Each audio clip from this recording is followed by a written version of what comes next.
이제부터 강의 주제는 제가 당분간은 이제 선물 옵션, 그 다음에 기술적 분석, 이러한 것들을 주제로 당분간 강의를 이끌어갈까 생각을 합니다. 지금 현재 제가 여러 가지 여건상 길게 강좌를 이어나갈 수 없을 것 같은 생각이라서 가능하면은 두 가지를 다 묶어서 한꺼번에 해 나가는 것이 먼저가지 않을까 생각을 하는데, 원래 제가 계획한 바로는 이제 일단은 간단한 전체적인 어떤 계략적 어떤 개론이 끝나고, 그 다음에 두 번째 할 수 있었던 부분이 선물 옵션, 그 다음에 기술적 분석, 그 다음에 기술적 분석 안에는 각종 지표 분석과 거래량 분석, 이러한 순서대로 당분간 이어나갈 생각이었는데, 이 부분에서 약간 건너뛴 부분이 있고, 그 다음에 선물 옵션과 기술적 분석은 어떤 면에서는 따로 떼어 놓을 수 없는 부분이기도 하고, 또 한꺼번에 묶기도 어려워 난감한 부분인데, 제가 일단은 선물 옵션 부분과 기술적 분석 부분을 동시에 같이 해나가는 방법으로 일단 방향을 정리하고 합니다.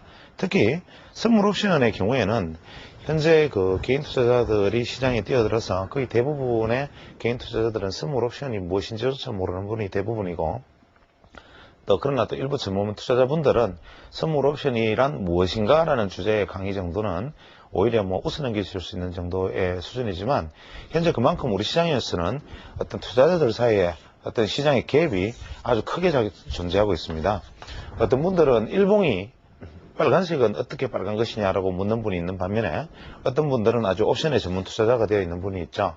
그래서 현재 우리 시장에서 가장 심각한 것은 뭐냐면, 이렇게 괴리가 벌어져 있는 상황에서 현재 이렇게 일봉이 뭔지도 모르는 분들이 이분들에게 지속적으로 자금을 계속 공급해 주는 구조, 이것이 지금 현재 우리 시장에서는 계속 새로 들어오는 사람들이 유동성을 공급하고, 이 유동성을 이 앞에서 걷어가는 이러한 부분들, 빈익빈 부익빈 현상들이 벌어지는 것이 아닌가라는 생각을 합니다. 그래서 기회가 있으면 저는 이제 개인 투자자들을 위한 어떤 선물 옵션 강좌를 꼭 한번 해보고 싶다라는 생각을 했었는데, 이번에 여기서 선물 옵션 강좌를 얼마나 이어갈 수 있을지는 모르지만, 일단 선물 옵션이란 어떤 것이냐부터 시작해서 구체적으로 선물 옵션의 실전 매매까지, 선물 옵션에 있어서 전략은 어떻게 세우고, 분석은 어떻게 하고, 실제적인 매매는 어떻게 할 것이냐, 이러한 부분까지 한번 접근해 볼 욕심을 가지고 있는데, 과연 그것이 어디까지 가능한지는 일단은 진행되어 봐야 될 것 같습니다. 그래서 선물 옵션을 투자를 하기 위해서는 도저히 도입할 수 없는 부분들이 기술적 분석인데, 사실은 지표 분석이나 기술적 분석들이 거의 대부분 선물 옵션에 대한 분석에서 출발한 것이기 때문에, 이러한 것들을 선물 옵션과 연계해서 익히고 나면 현물 투자에 있어서도 적용하기가 쉽지 않을까 생각합니다. 그래서 선물 옵션은 특히 일반 현물도 그렇지만 이 눈높이를 맞추기가 어렵습니다. 아시다시피 현재 선물 옵션을 투자하고 있는 분들 입장에서는 선물 옵션이란 무엇인가라는 이야기들부터 출발하게 되면 굉장히 무의미하고 재미없는 강의가 될 것이고, 또 조금만 눈높이를 높여버리면 일반 투자자들은 전혀 따라갈 수 없는, 예를 들어서 지금 일반 투자자들이 선물 옵션 전문 강의를 본다든지, 혹은 요즘 어디 증권사 시황 분석지를 읽어도 이게 도대체 무슨 소리인지 모르기 때문에 포기하는 현상, 이런 것들이 눈높이의 차이가 현물보다 더욱더 현격하게 벌어져 있습니다. 그래서 현재 지금 제가 선물 옵션 강좌를 계획하고 있는 것은 이 눈높이 수준을, 나는 선물이라는 것을 처음 들어본다. 도대체 선물이 뭐냐? 이게 도대체 뭐길래 사람들이 선물하는가? 라는 데 눈높이를 맞춰서 출발을 해본 생각이고, 제가 이 선물 옵션의 강의를 사실은 굉장히 중요하게 생각하는 것은 뭐냐면, 개인 투자자들이 보통 이제 우리 전쟁터에서 전쟁을 하는데, 상대방은 기관총, 포탄, 박격포, 중무장하고 갑옷까지 입고 탱크를 몰고 공격을 하는데, 내가 소총 하나 들고 나아가서 그 사람들하고 계속 싸운다. 이것은 운이 좋아서 휘발유병을 들고 탱크에 옥탑에 올라가서 뚜껑을 열고 휘발유를 집어넣어서 탱크를 한 대 잡을 수 있을지 몰라도 기본적으로 게임이 안 되는 것이다. 그래서 개인 투자자들이 이러한 어떤 선물 옵션 시장의 변동성을 이해를 하지 못하는 상황에서 계속 주식 투자를 해나가는 것은 어떤 면에서는 무모하게 짝이 없는 일이라는 생각에서, 제가 일단 이 가능할 수 있지는 모르겠지만 눈높이를 최대한 낮춰서 아주 쉽고 편하게 스몰 옵션이란 이런 것이다부터 시작해서 한번 주제를 이끌어 가볼까 싶습니다.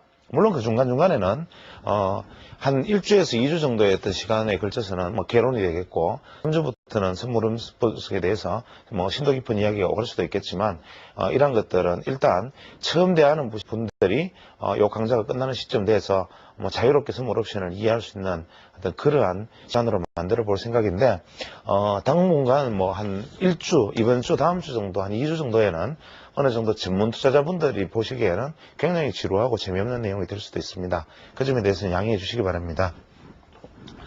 지금 현재 우리나라에서는 현재 이제 도입되어 있는 것이 코스피 200 지수, 코스피 200 선물과 코스닥 50 선물, 그 다음에 현재 개별 주식 옵션 이런 것들이 현재 지금 도입되어 있는데 현재 우리가 선물과 옵션이 뭔지조차도 모르는 상황에서 이제 개별 주식 옵션까지 곧 도입이 됩니다. 그러면 현재 우리가 선물 옵션 만기일, 뭐 더블 위칭 데이, 뭐 옵션 만기일 이런 이야기들이 계속 오고 가고 있는 시점에서 만약에 개별 종목 옵션까지 도입이 된다면 이제 개인 투자자들의 입지는 완전히 자리가 없어지지 않을까라는 생각입니다. 예를 들어서 이제 개별 종목 옵션 만기일이 되면 그때는 트리플 위칭 데이가 되는데 소위 말하는 선물 옵션 개별 종목 옵션의 만기일이 동시에 도래합니다. 그러면 개인 투자자의 입장에서 예를 들어서 내가 현대차를 한 종목을 가지고 있는데 이게 전체 선물 지수에 의해서 프로그램 매매로 갑자기 급등락을 할 수 있는데 이 현대차를 보유하고 있는 외국인이나 기관 투자자가 여기서 옵션의 수익을 올리기 위해서 동시효과 마감에 갑자기 하한가를 만들어 버린다든지 갑자기 상한가를 만들어 버리는 일도 실제로 일어날 수 있다. 그래서 이 개인 투자자들은 영문을 모르고 이 선물 옵션 투자자들에게 끌려다니는 상황이 벌어질 수가 있는데 이러한 점에서 앞으로 개인 투자자들의 입지는 이러한 전문 투자가들을 따라갈 수 있는 완벽한 스스로의 어떤 뭐 이론과 그 다음에 경험을 쌓든지 그렇지 않으면 결국은 이제는 뭐 어떤 면에서는 간접 투자를 통해서 이관을 해나가든지 하면서 개인 투자들의 입지가 점점 좁아지는 계기가 바로 이 개별 주식 옵션이 도입되는 것이 바로 우리나라 시장에서 우리가 기관화되는 혹은 뭐 개인 투자들이 기관 쪽으로 이제는 개인 투자자가 직접 투자를 하는 비율이 떨어지게 되는 하나의 어떤 변곡점이 되지 않을까라는 생각이 듭니다. 그래서 개인 투자자들은 이제부터 선물 옵션에 대해서도 직접 투자를 하려면 반드시 알아야 하는데 그럼 이제 선물 옵션이라는 것을 알기 위해서는 어떻게 할 것인가, 선물 옵션은 뭔가에 대해서 한번 생각을 해보기로 하겠습니다. 보통 우리가 이제 흔히 말하는 선물, 이 선물이라는 개념은 이제 우리식으로 이야기하면 이제 밭대기, 이제 입도선매 이런 것을 이야기합니다. 근데 이 선물이라는 것이 왜 생겼느냐 하면 이 선물 시장이 아주 오래된 것이 아니고 우리가 주식 시장은 원래 오래전부터 일단 1870년대부터 주식이라는 것이 거래되기를 시작했습니다. 그래서 우리가 보통 주식 시장은 1800년대 후반부터 산업혁명이 시작되고 산업혁명이 시작되면서 영국에서부터 정권이 발행되고 미국에서도 독립혁명 이후에 미국의 중앙은행이 퍼스트뱅크가 설립이 되면서 퍼스트뱅크의 주식이 거래되기 시작하면서 1800년대에서 후반 사이에 주식시장이 이루어졌는데 선물시장이라는 것은 의외로 1970년대 중반에서 시작이 됐습니다. 그래서 이 선물시장이라는 것의 태동의 배경, 이것이 어떤 면에서는 되게 중요한 것인데 우리가 알기로는 말하기 좋아하는 사람들이 뭐 선진금융 자본의 확충, 선진금융 기법, 그 외에는 뭐 이런 건데 해지의 수단, 뭐 여러 가지 이야기를 하고 있지만 사실 어떤 면에서는 이 선물이라는 것은 뭐냐면 바로 미국의 이 팍스 아메리카나라는 미국 사람들의 세계 금융 선점 전략에 의해서 태동된 어떻게 생각하면 미국의 세계 지배 전략의 사생아라고 볼 수도 있는 것이 아닌가라는 게 제 개인적인 생각입니다. 너무 비약적인 얘기인지는 모르겠지만 저는 이 선물시장이라는 데 대해서 결국 저 역시도 투자자이기 때문에 굉장히 중요하게 생각하고 비중을 두고 있지만 이 선물시장의 태동 자체는 어떤 면에서는 사생아가 아닌가라는 생각을 하고 의도가 대단히 불순한 것이다라고 생각을 합니다. 이유는 1944년에 이 브레튼 우드 체제라는 게 생깁니다. 이것은 뭐냐면 2차 대전 이후에 미국이 이제 힘을 발휘해 가지고 성전국 대표 44개국 대표를 44개 성전국 대표를 이 브레튼 우드라는 데 모읍니다. 그냥 44개국 대표를 모여라. 왜 모이라느냐? 미국에서 전후 재건을 해야 되니까 이제 2차 대전으로 다 부서져 있는데 유럽은 다 초토화돼 버렸는데 미국은 어떻습니까? 본토에서는 전쟁을 하지 않으니 미국 땅은 건재하다. 그러면 생산시설, 생산 기반 그 모든 것은 현재 미국이 살아있고 유럽은 초토화된 상황이다. 그래서 모여라 하면 이 44개국이 모일 수밖에 없는 상황에 이것을 모아놓고 미국이 어떤 얘기를 하느냐 하면 이제부터 이 달러를 기축통화로 삼는다. 즉 세계의 어떤 가치는 이 달러로 말을 하자. 그리고 전 세계 통화는 이 달러에 대해서 고정환율제를 채택하고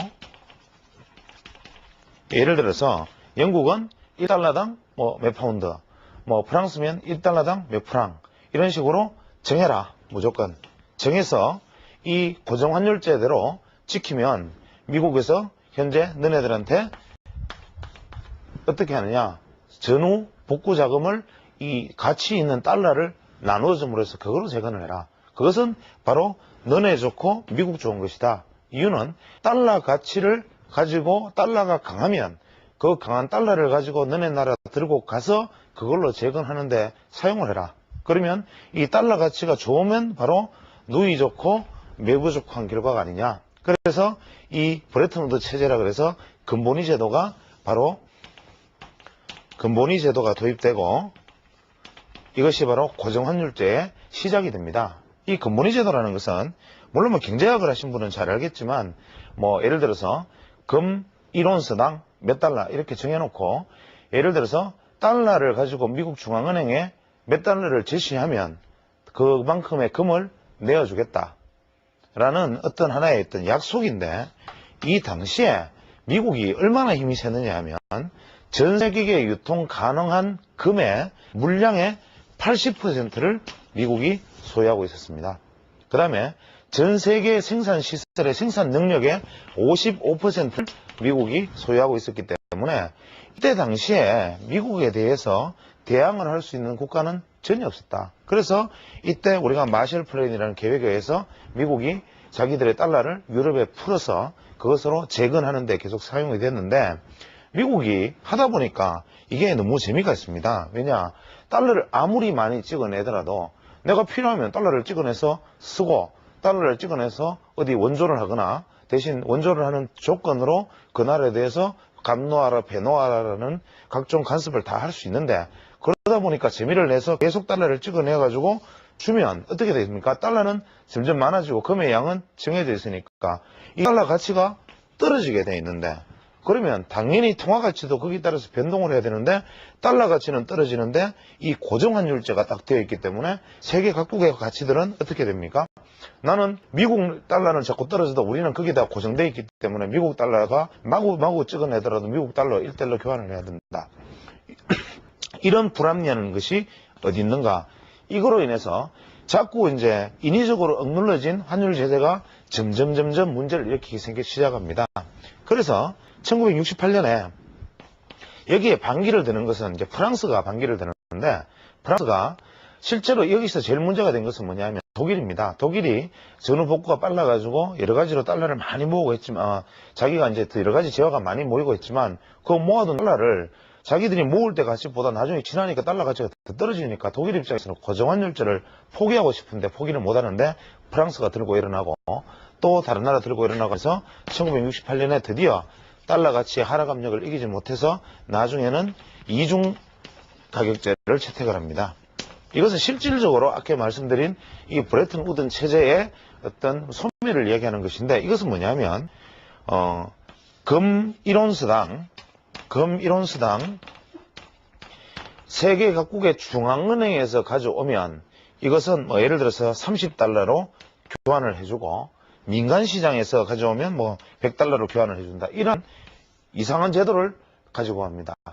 그러니까 이러한 통화들의 불안이 점점 가치에 괴리가 생기니까 각국에서 경제 상황이 점점 문제가 됩니다. 그래서 영국에서는 파운드화가 막 점점 파운드 가치가 떨어지면서 압력을 견디다 못해서 드디어 영국 정부가 파운드화 절하를 단행하는데, 그때 급작스럽게 투기 자본이 유입이 되면서 달러 대 파운드화의 가치가 급등락을 거듭하게 되고, 아울러 유럽 통화들도 덩달아 흔들리게 되니까 환투기 세력들이 개입하고 이 흐름이 점점 나빠집니다. 그래서 견디다 못해서 1976년에 이 브레튼 우든 체제를 완전히 포기하고 그 다음부터는 이제 변동환율제로 돌아갔는데,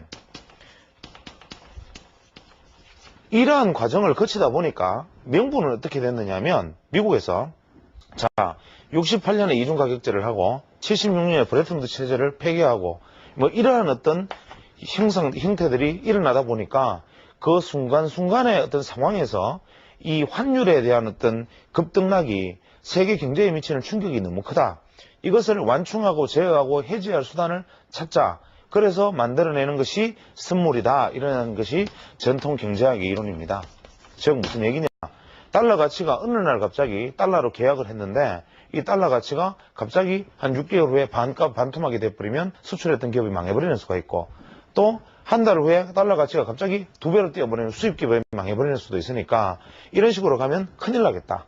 그래서 어떻게 하느냐. 선물이라는 것을 제도를 도입해가지고 이러한 부분의 변동성에 대해서 일정 부분 대비하자. 그래서 이 선물이라는 제도를 만들어내었다라고 보통 말을 하는 것이 정통 경제학의 이론인데, 이거는 뭐 제 생각입니다만 제가 보기에는 현재 미국 시장은 어떻게 되어 있느냐면, 뭐 잘 아시겠지만 현재 미국의 실물 경제, 즉 생산 시설을 가지고 있는 어떤 실물 경제와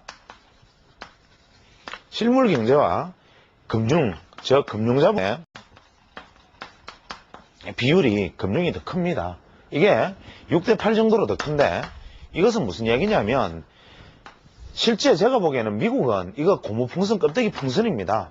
즉 미국이라는 나라는 예전에는 독보적으로 가지고 있던 생산시설, 독보적으로 가지고 있던 파괴되지 않은 국토, 이러한 것들을 기반으로 해서 만들어내는 산업시설과 그 파워, 역량, 이러한 것들이 세계를 지배했는데, 이것들이 정오에 유럽이 복구가 자꾸 되고 유럽에서 생산품이 점점 쏟아지니까 미국만이 가지고 있던 독점적 생산시설에 대한 어떤 메리트 감소하고, 달러 가치가 미국이 자꾸 강한 미국을 유지하기 위해서 원조도 하고 자꾸 하다 보니까 달러 가치 자꾸 떨어지니까 미국에서는 위기의식을 느낍니다. 그래서 미국에서는 어떻게 하느냐. 이 금융자본을 끌어들이는 일에 급급을 합니다. 즉 이 금융자본이라는 것은 어떻게 생각하면 부초 같은 것인데, 뭐냐면 미국이 현재 지금 현재 미국에서 가장 많은 무역 적자를 가지고 있고, 미국은 지금 현재 순채권국이 아니라 채무국입니다. 세계적으로 가장 많은 빚을 안고 있는 나라, 무역 적자를 가장 많이 내는 나라임에도 불구하고 어떻게 경제 성장을 이렇게 계속해 나가고 미국이 세계 1위로 큰 소리 칠 수 있느냐. 그것은 바로 빚내서 사는 경제가 이미 일상화되어 있기 때문입니다. 미국에서 저축률도 엄청나게 낮고 미국의 저축률은 오히려 마이너스고 뭐 이런 상황에서도 미국이 갈 수 있는 구조, 이것이 바로 어떠한 금융 시스템을 미국이 만들어내서 이제는 산업시에서 생산시설 한번 생각해 봅시다. 우리 40년대, 50년대, 60년대, 70년대까지만 해도 미제가 최고였습니다. 냉장고한대 미제, 스리퍼 한 개 미제, 볼펜 하나 미제, 심지어는 뭐 만년필 하나 미제, 모든 것이 우리가 생각할 때는 주변에 미제, 초콜릿 하나까지 미제였는데, 지금 우리 주변에 미제가 있습니까? 보면은 일제 국산, 아니면 뭐 아주 저가 제품인 중국, 기껏해야 미국에서 지금 수출하는 게 뭐 있습니까? 기껏해야 뭐 햄버거, 기껏해야 영화, 현재 미국에서 만들어내는 제품의 현재 우리가 통용되고 있는 것들이 과연 과거에 미국이 우리를 정식에 장악했던 것처럼 그런 것들이 장악하고 있느냐? 그렇지 못하다. 그럼 미국에서는 이 사실을 알고 있다는 거죠.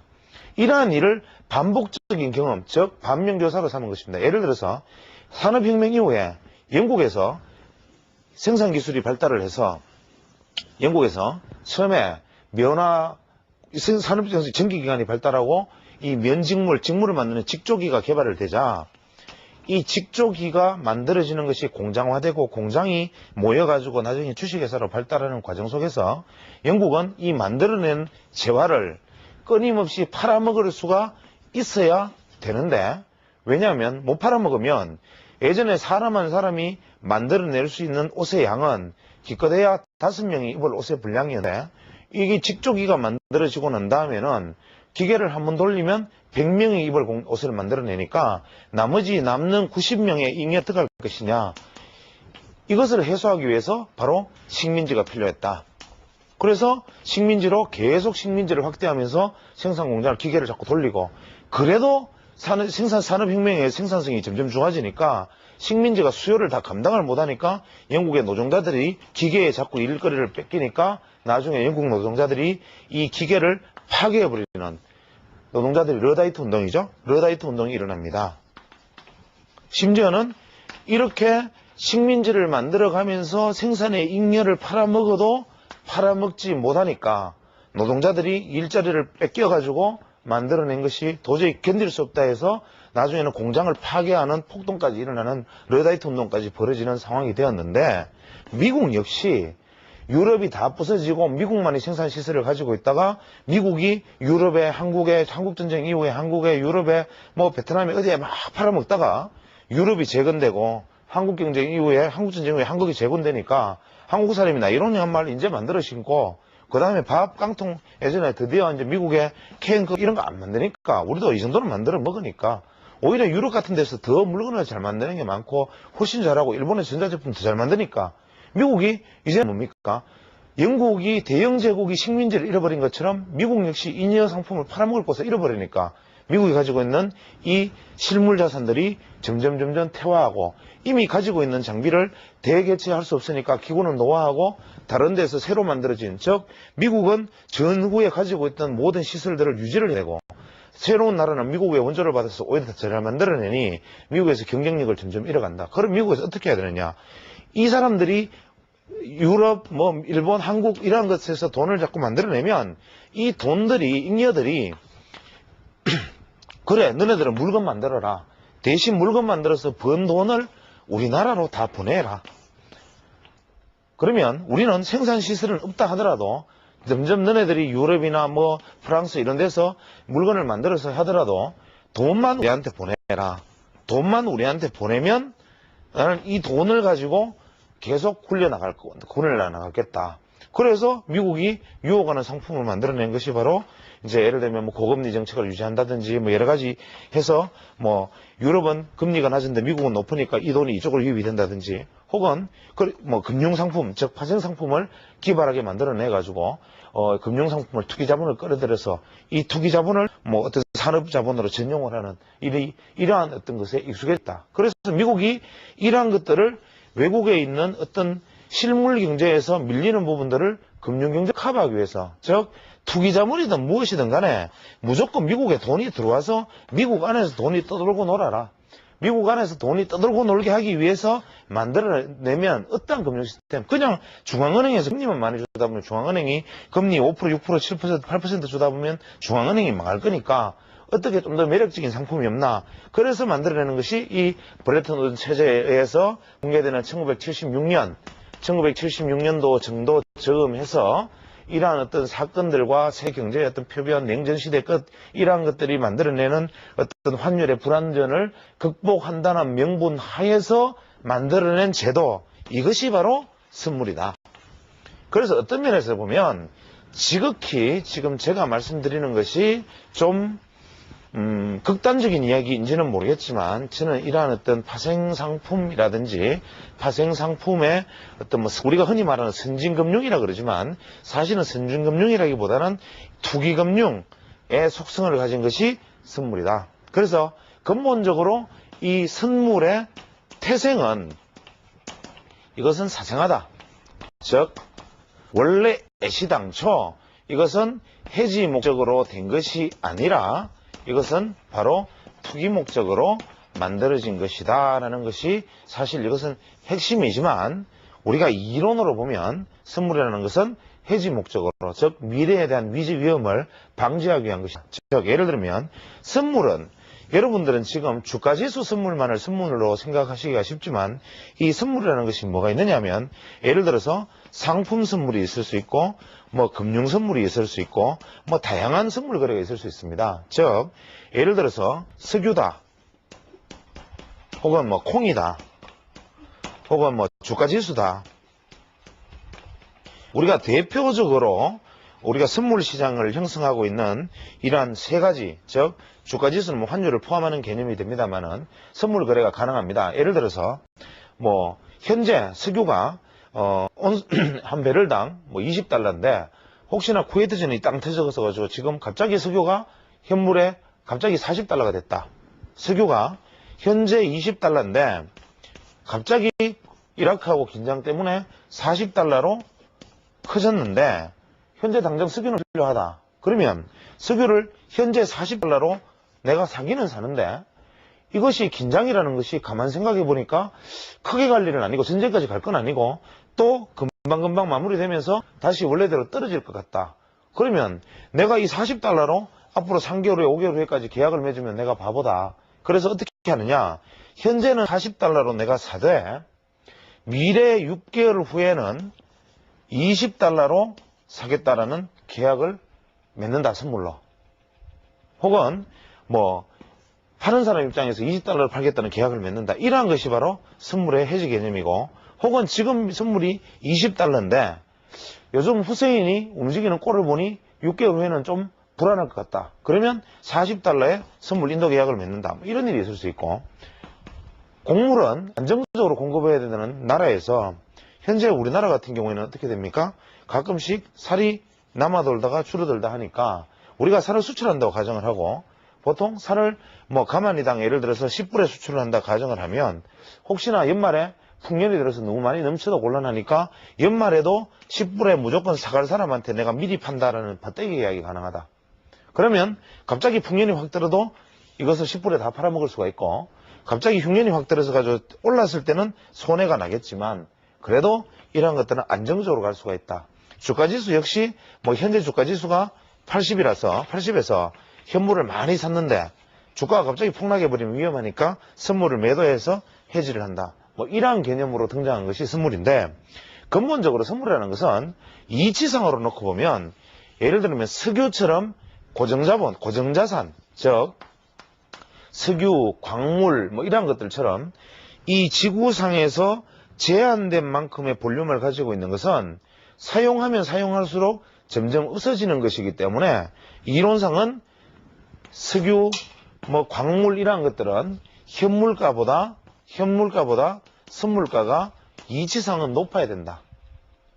그래서 이것은 변동이 크다기보다는 어떤 면에서는 생산량의 변동 때문에 차이는 있을 수 있지만 이치상으로는 미래 가치가 점점 비싸질 수밖에 없는 종류들의 물건이고 이런 곡물류들은 변동성이 생산량이 규정되어 있는 것은 아닌데 변동성이 뭐 기후변화에 따라서 어떠한 변화에 따라서 상당히 베리에이션 폭이 커질 수 있는 즉 동정할 수 없는 것이고 주가지수라는 것은 반드시 같아야 되는 것이다. 이 말은 무슨 얘기냐면 석유는 제한된 자원이 나중에 점점 소모될 것이기 때문에 석유는 당연히 선물가가 미래는 석유를 우리가 조금 더 쓰고 금을 한 번 더 캐버리면 점점 그것이 부족하니까 미래 50년 후 100년 후에는 지금보다 비쌀 거야 라는 생각. 그래서 이러한 것은 원래 선물가가 이치상 많아야 되고 곡물은 흉년 풍년에 따라서 마구 들락거리기 때문에 이것은 현물가 선물가 대비의 폭이 아래 위로 마구 움직일 수 있고 주가지수라는 것은 일정 기간 후에 선물을 지금 매매를 하더라도 일정 기간 후에는 무조건 똑같이 주가지수와 같은 가격에 결제를 해야 되기 때문에 이 말은 제가 이따 설명하겠지만 주가지수와 이것은 항상 같아야 한다. 어떤 시점에서는 이러한 차이가 존재를 합니다. 그래서 지금 우리가 보고자 하는 것은 지금 주가지수 선물인데, 주가지수 선물은 이제 어떻게 구성되어 있느냐 하면, 우리가 선물과 옵션 이렇게 얘기를 하는데, 선물, 옵션 이 두 개의 차이를 한번 보겠습니다. 선물은 우리가 예를 들면 이런 겁니다. 현재 어려운 말로 그냥 이해하기 어려운 말로 하면 지수를 사고 판다. 지수를 사고 판다. 옵션은 지수를 일정 시점에서 사고 팔 수 있는 권리를 사고 판다. 말이 어렵습니다. 일정 시점에서 사고 팔 수 있는 권리를 매매한다. 선물과 옵션. 자, 선물은 이해하기가 쉬우실 겁니다. 예를 들어서 밭대기를 생각을 합니다. 지금 현재 우리가 논에서 농사를 짓고 있는데 어떤 사람하고 계약을 합니다. 농민 입장에서. 자, 올 가을에 우리 논에서 나는 이 곡식을 무조건 가마당 5,000원에 사가시오. 혹은 현재 이 밭에서 나는 농산물의 양이 한 가마가 되든 10가마가 되든 불문하고 무조건 나한테 100만 원만 내시오. 그러면 농민의 입장에서 이익은 뭐냐면 흉년이 들어서 농사가 한 가마밖에 안 나더라도 이게 100만 원의 7가마의 가격이라고 생각하고 7가마의 값을 받을 수가 있는데, 물론 그 반대의 경우에 운이 좋아서 10가마가 나도 7가마의 가격밖에 받을 수가 없다. 그러나 농민의 입장에서는 한 가마든 10가마든 나는 항상 안정적인 수입을 만들 수가 있다. 이것이 선물의 개념이라면, 즉 선물은 현재의 주가지수, 즉 이렇게 생각하면 됩니다. 선물은 현재의 코스피 200 지수가 코스피 200 지수를 그 자리에서 바로 사고 팝니다. 즉 코스피 200 지수, 오늘 코스피 200 선물이 예를 들어서 코스피 200 지수가 90이었다 가정을 하면 이 90을 현재 바로 사고 판다. 지수를. 그런데 옵션이라는 것은 뭐냐? 기본적으로 프리미엄 거래이기 때문에 이 선물과의 차이가 있습니다. 즉 옵션은 뭐냐면 우리가 아파트를 매매한다 혹은 군납 공장을 매매한다라고 생각하고, 예를 들면 이런 상황을 예측을 합니다. 어떤 군대에 있는데 어떤 군대에 식당을 운영하는 업체가 있다고 가정을 합니다. 그런데 군대 식당에 모든 주방 시설까지 다 갖추어져 있는데 누군가 들어가서 주방 일만 해서 군인들한테 먹여만 주면 나는 남는다. 물론 그 안에서 군인들이 이제 들어가서 내가 들어가는 재료는 내가 돼야 되는데 이 재료를 공급해서 군인들한테 팔았을 때 내가 볼 때는 얼마가 남을 것이라고 생각을 하고 있는데 누군가가 나한테 이야기를 합니다. 야, 자네 말이야. 지금 현재 이 군에 들어가서 부식을 납품하는 이 일을 자네 해볼 생각이 없나? 왜냐? 이걸 하면 무조건 한 달에 얼마 이상은 벌 것 같은데 자네 어때? 그러면 좋다. 그럼 그 권리 나한테 팔아라. 그러면 내가 그 권리를 그 사람에게 좋다. 월 100만 원 주겠다 하고 권리를 사서 권리금을 주고 들어가서 식당을 운영을 합니다. 그런데 운영을 해보니까 예상보다 수익이 많지가 않다. 한 달에 5만 원도 나오지 임금비도 안 나온다. 그러면 어떻게 됩니까? 권리금을 포기하고 그냥 그걸 그만두든지, 아니면 그 권리를 나는 100만 원의 권리금에 샀지만 다른 사람을 잘 꼬닥여 가지고 다 50만 원이라도 권리를 도로 팔고 50만 원이라도 건지고 나오면 되고, 최대로 망하면 어떻게 됩니까? 내가 그 주방 시설을 한 건 아니니까, 주방 시설을 내가 만든 건 아니니까 최대한 망하면 권리금 100만 원 준 것을 그대로 날리고 주방 일을 안 하면 그만입니다. 이것이 옵션인데, 즉 뭐냐면 옵션이라는 것은 기본적으로 프리미엄을 주고 사는데 처음에 사서 내 마음에 들면 그 프리미엄대로 내가 운영을 하면 되고, 내가 봐서 마음에 안 들면 프리미엄만 포기하고 그냥 나오면 된다. 즉 선물은 사면 사든 팔든 선택의 여지가 없다.